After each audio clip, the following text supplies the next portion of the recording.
Good day, everyone. For today, we're gonna have a new lesson. But before that, could someone please lead us in prayer? Friends, please. Thank you. So, before we start our discussion, I want you guys to arrange your chairs and pick up those pieces of papers. And while you do that, I'll be checking your attendance, okay?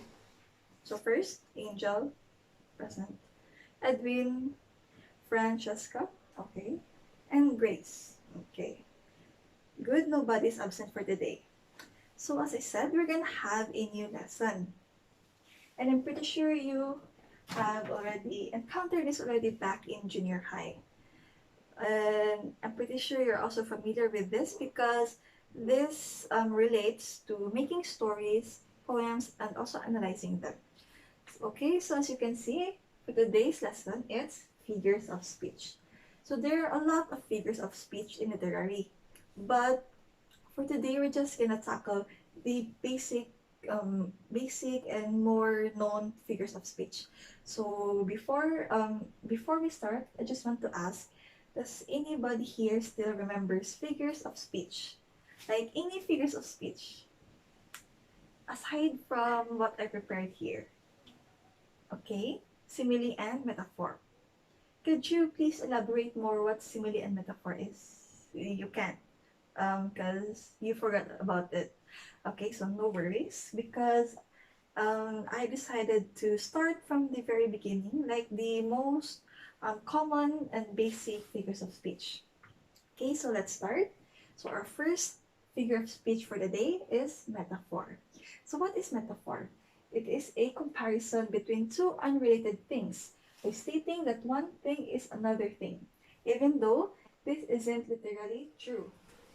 For example, it's raining cats and dogs. Does it really rain cats and dogs? Does cats and dog really fall from the sky? No, they're not. So it is just a metaphor used to express that it's raining really hard. Okay? So next is heart of gold.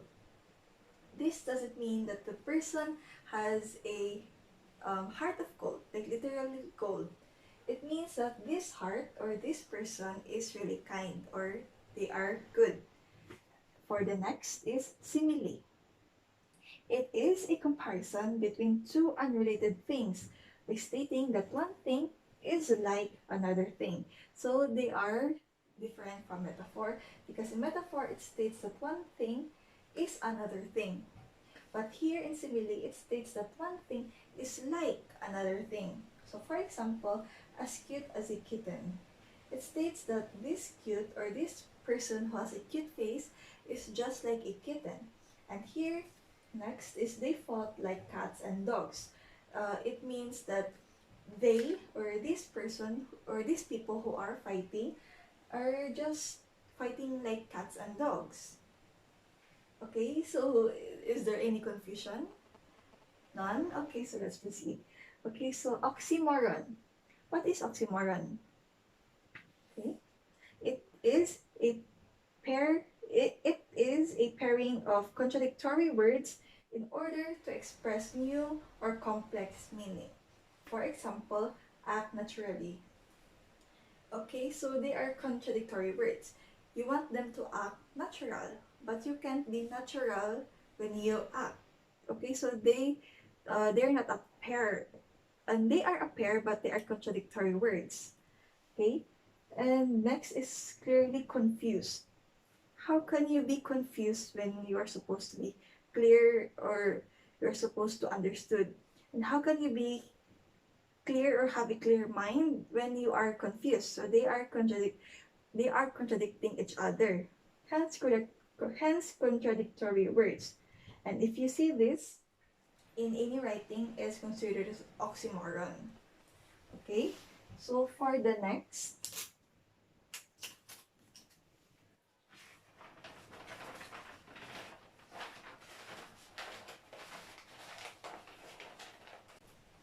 okay. So for the next is personification. So what is personification? It is a not it is a non-human things that are described as having human attributes. Okay, so non-human things like objects or anything that is not human, just like the description. Okay, so for example, my alarm clock yells at me to get up. Does a alarm clock yell? Can they yell? No, because they are objects and they don't have mouth. So this is a personification. Okay, because alarm clock, in the sentence, alarm clock yells, but they cannot yell. So just like the description, they are described as having human attributes. And then next is a lightning danced across the sky. Can a lightning dance? No, because they don't have feet. So this is also a example of personification because they describe lightning to have a human attribute, which is to dance. Next is onomatopoeia. So onomatopoeia means that words evoke the actual thing to refer to or describe. Or this is like the sound of a thing or an animal. So when you write them, when you are writing a poem or a story, and when you want to write the sound of a thing or an object, it's onomatopoeia. Like here, the buzz of the bees. Okay, so what sound does the bees make? Buzz, like buzz. Okay, when they're flying around you and you hear them buzz. And when you write that, it's a onomatopoeia. And here, the snake slithered and hissed. So what sound does the snake make? Okay, so it's also onomatopoeia. Then lastly is hyperbole. Hyperbole is intentional exaggeration of the truth, used to emphasize the importance of something to create a comic effect. So here, for example, I'm so hungry I could eat a horse. Could you as a person eat a horse?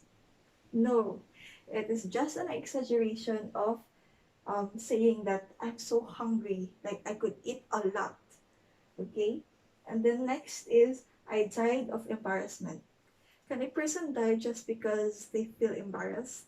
No. But this is just exaggeration of saying that I am so embarrassed right now, like I don't want to be here, I want to disappear. Okay, so this is a hyperbole. So we have tackled the six common figures of speech. Does anybody here have a question? Before we move on to our activity or just a small quiz, nobody. So you understood everything that I said. Very good. Okay, so I want you guys to um, get a 1/4 piece of paper and just make a one sentence for each of the figures of speech that we discussed today. Like one example for hyperbole, one example for metaphor, one example for simile, and yes, everything that we have tackled today. Just one sentence each. Okay, and I want you to do that for 5 minutes only. Okay, timer starts now. Okay, time is up. Can someone please get those papers and deliver it to me in my office, okay? So before I leave you guys for the day, I want to inform you all that after we finish all of the figures of speech, you guys will be having a performance task. Just a small performance task. I want you guys to create a poem or a story, it's your choice, but you must include at least 5 of the figures of speech that we have tackled or we will be tackling. Okay? I want you to create them with a theme of life. And it must be 4 paragraph. Do you get it? Is there any confusion? Again, it's a PT performance task. Create a poem or story with 4 paragraph and pass it on our first meeting on March. Okay? Okay. So that will be all for the day. Can someone please have our closing prayer? Okay, so it's you again, Franz. Okay, so that would be all. See you next meeting. Bye.